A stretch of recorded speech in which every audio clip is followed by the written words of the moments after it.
विधान परिषद निवडणुकीमुळे शिवसेनेतील अस्वस्थता पुन्हा चर्चेत. एकनाथ शिंदेंनी दिल्लीत घेतली अमित शहांची भेट.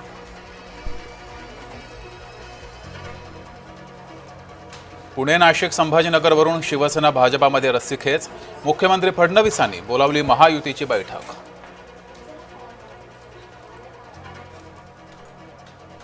क्षितिज ठाकूर शिवसेनेच्या वाटेवर. शिवसेना ठाकूरांना विधान परिषदेची देणार उमेदवारी. सूत्रांची जय महाराष्ट्राला माहिती. जळगावात विधान परिषदेची जागा लढवण्यावर स्थानिक नेत्यांचं एकमत. उपमुख्यमंत्री एकनाथ शिंदेंच्या भूमिकेकडे लक्ष.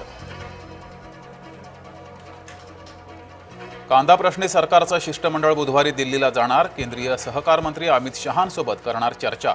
शिष्टमंडळात मुख्यमंत्री फडणवीसांसह अन्य मंत्र्यांचा समावेश.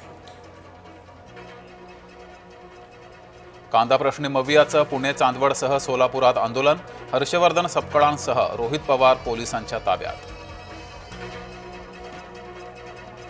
कांदा उत्पादक शेतकऱ्यांसाठी केंद्र सरकारचा मोठा निर्णय.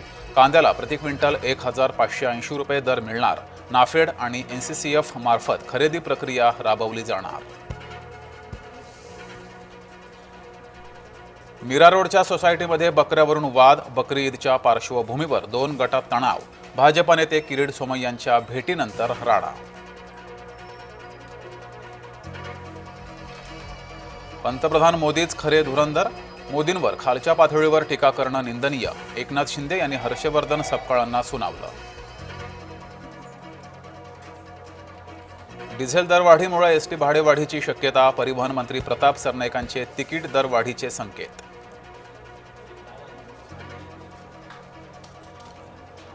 नीट पेपर फुटी प्रकरणी मोटेगावकरचे पाय आणखी खोलात. मोटेगावकरची स्पेशल पॅच आता CBIच्या रडारवर.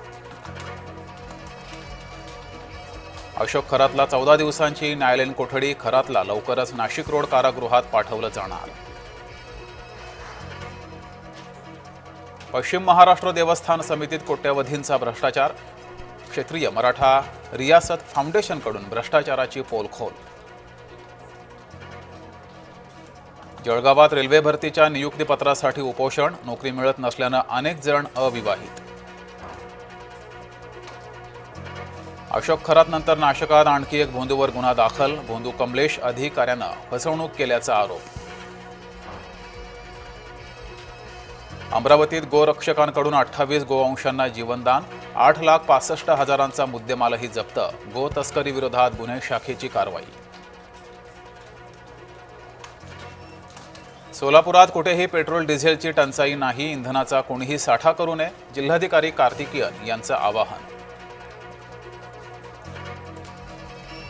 तळेगाव दाभाडे येथील तुळजाभवानी मंदिरात चोरी. देवीच्या चांदीच्या मुकुटावर चोरट्याचा डल्ला. आधी देवीला कुंकू वाहिलं, मग मुकुट केला लंपास.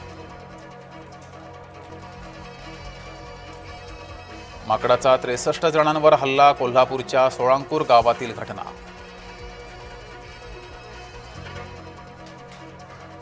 जळगावात कडक उन्हात बांधकाम करणाऱ्या मजुराचा मृत्यू. उष्माघातानं 2 मजुरांचा मृत्यू झाल्याचा अंदाज. आणि मीरा रोडमध्ये युवकावर ब्लेडनं हल्ला. बकरी ईदच्या पार्श्वभूमीवर सोसायटीतल्या वादाचं रूपांतर हाणामारीत.